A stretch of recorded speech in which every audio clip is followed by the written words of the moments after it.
imikino bakinnye harimo nko gushaka itike y'igikombe cya Afurika kizabera muri Maroc muri 2025 bakaba rero baragiye muri Maroc ariko bavuganye na Ferwafa bemera ko imikino yabera hano i Kigali kuri stade Amahoro kuko nabwiye rero umukino wa mbere wabereye ikipe ya APR yatsindiye Azam APR ntabwo yigeze yakora ikosa ubwo bakinaga na Pyramide Amavubi nta kosa yakoze ubwo bakinaga na Nigeria ndetse umukino w'irukanga rero wari intsinzi yabonetse rero ubwo twakinaga n'ikipe y'igihugu ya Benin mwebonye rero abahungu bakoze imyito bishyuje mu kanya akaba rero igisigaye mu by'ukuri no kujya mu kibuga ubundi bakaba nyuma yo gutekereza Djibouti urwego rwayo yuko nibura abafana muri stade baza kuba mu by'ukuri bahari. Djibouti ni iki? Djibouti mu by'ukuri mu mateka imaze gukina imikino 3 n'u Rwanda harimo umukino wa mbere uheruka wabaye mu mwaka wa 2011 ari nabwo ikipe ya Djibouti yabonye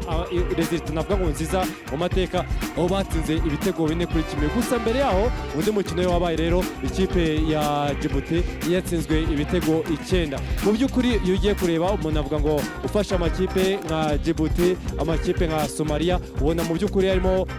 ibitego akenshi ubona urwego rwabo ruri hasi ku buryo ari nabo benshi bavuga bati birashoboka ko ikipe y'igihugu y'Amavubi yabona navuga ngo intsinzi ihagije mu kanya gato rero abakinnyi bagiye gusohoka ariko babwira ko mu by'ukuri turebye nko kuri Napoli y'uno mukino navuga ngo habayemo gutungurana cyane kuko benshi bategereje ko abantu nka Taiba baza kuba bari mu kibuga ariko ntabwo byakunze gusa mu izamu harimo umunyezamu w'ikipe ya Polisi Niyongera Patience wanavuga ngo wagize mu minsi mishize shampiyona nziza kuko kugeza ubu ngubu ntabwo aratsindwa igitego imbere ye navuga ngo Clement araza kuba yabaye defense n'ubundi Clement wari irimo guhakinaga ikipe ya Benin araza kuba kumwe na Yunusu ndetse ari kumwe na niyo mugabo Claude ndetse na Fitina Ombolenga hagati avuga ngo Keve ruboneka ndetse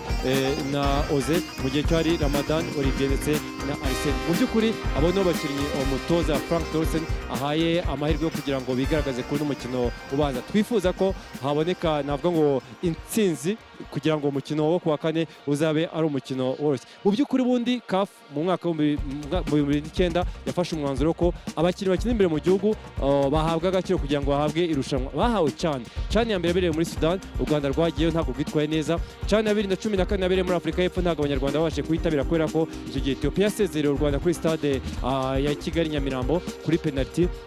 2018 u Rwanda rwabonye itike rubikuye kuri Ethiopia rujya muri CHAN yabereye muri Maroc kugeza ubu rero nyuma ya 2014 ntabwo u Rwanda rurasiba muri iyi mikino biraza kugenda gute rero nyuma ya Djibouti hagomba kubonekamo ibitego byinshi kubera ko ingini wagadi nk'izindi zose zagiye ziza mu Rwanda mu minsi yashize turaza gutegereza ko rero kumenya uzakomeza mu ijoro rikurikiraho hagati ya Kenya ndetse na Sudani y'Epfo akariwe uzahura n'u Rwanda nyuma yaho ubwo CAF nizadesida mu by'ukuri kumenya ikizakurikiraho Frank Torsten yamaze gufata ibyicaro bye iyi ntebe ntabwo ari mbi kuri kuko mu mikino 3 yose amaze kwikinaho ntabwo aratakaza uyu munsi akaba yategezweho kurenzaho mugenzi wanjye David Mugaragu ndetse na Diego akaba ari wagiye kwagezaho umupira imbere y'abanya-Djibouti bake babashe kujya muri stade reka tuho umwanya rero ubundi babagezeho umukino je ndagaruka mu nyuma y'inota 45 urakoze cyane Kayishema kuri ubwo busesenguzi ndetse no kutwinjiza mu mukino ikipe ya Djibouti igiye gukina ikipe y'igihugu y'u Rwanda Amavubi ni raundi ya mbere umukino ubanza ni wo gushaka itike y'igikombe cya Afurika cy'abakinnyi bakina imbere mu gihugu igikombe kimaze imyaka 15 gitangiye nge ni mugara ku iteka David rero mpani ikaze byiringiro Didier amen umeze neza cyane aho umeze neza cyane nizere ko weekend ari uburyohe ni uburyohe nk'ibisanzwe turacyaburimo paka navuga ku mugoroba nibwo ndibuvuge ko ibyishimo biri we bitangiye kugabanuka ariko uburyohe bwa weekend bwo tuburimo tunatuma salama rero ku bantu mwese duhuriye kuri televiziyo Rwanda abari mu mujyi wa Kigali abari mu majyaruguru abari mu majyepfo abari mu burasirazuba abari mu burengerazuba abari mu ntara ya gatandatu namwe mwese tubaha ikaze muri uno mukino by'umwihariko tubaha ikaze kuri televiziyo Rwanda ndetse na platform zose za RBA aho mujye kurikirana uno mukino wa CHAN ni amakipe no mu kanya Kayishema amaze kubivuga amaze gura inshuro zigera kuri 3 ariko Djibouti ni ikipe navuga ko Didier ari ikipe navuga ko idakanganye mu mateka y'umupira w'amaguru ntabwo ari ikipe ikanganye ndetse wari ubigarutseho ntabwo ari ubwa mbere duhuye n'aba n'aba basore bo muri Djibouti kubera ko urabyibuka ko 2007 mu kwezi kwa 12 tariki 13 u Rwanda rwatsinze Djibouti ibitego 9 ndetse 2011 n'ubundi mu kwa 12 tariki 2 n'ubundi u Rwanda rutsinda ekipe y'igihugu ya Djibouti ibitego 5 ku bitego 2. hari n'ikindi gihe tugiye kubatsinda ibitego 4. ntago ari ekipe nshyashya ndetse nujya nuva no mu mikino ihuza ama ekipe nationali ntago ari nshyashya. urabizi ko cyane cyane iyo tugiye gutombora ku bijyanye n'amaklub duhera muri ibi bihugu ama ekipe yabo duhuye kenshi. gusa navuga ko ni Djibouti idakanganye kubera ko no kugera aka kanya iri ku mwanya w'191. hanyuma rero kuko ari imikino ihuza ibihugu byombi reka tubanze twumve indirimbo ziba z'ibihugu byombi.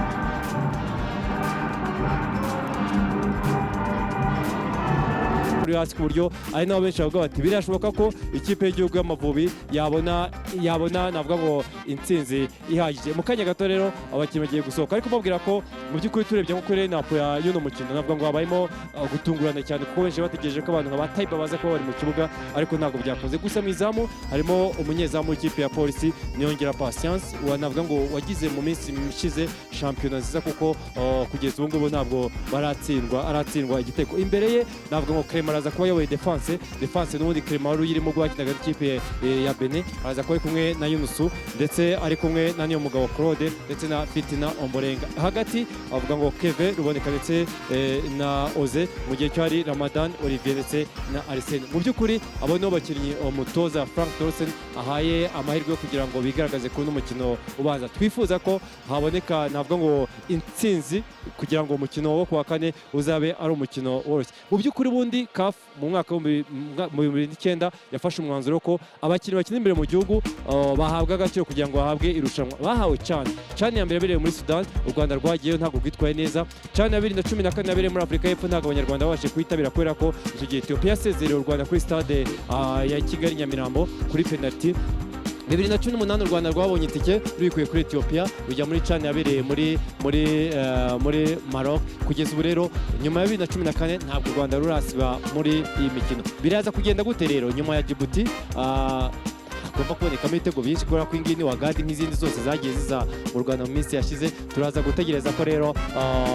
kumenya uzakomeza mu ijoro rikurikiraho hagati ya Kenya na Sudani y'Epfo akariwe uzahura n'u Rwanda. nyuma yaho ubwo CAF nizadesida mu by'ukuri kumenya ikizakurikiraho. Frank Thorsen yamaze gufata ibyicaro bye. iyi ntebe ntabwo ari mbi kuri kuko mu mikino 3 yose amaze kwikinaho ntabwo aratakaza. uyu munsi akaba yategezweho kurenzaho. mugenzi wanjye David Mugaragu ndetse na Diego akaba ari wagiye kwagezaho umupira imbere y'abanya-Djibouti bake babashe kujya muri stade. reka tuho umwanya rero ubundi babagezeho uyu mukino. ndagaruka mu nyuma y'inota 45.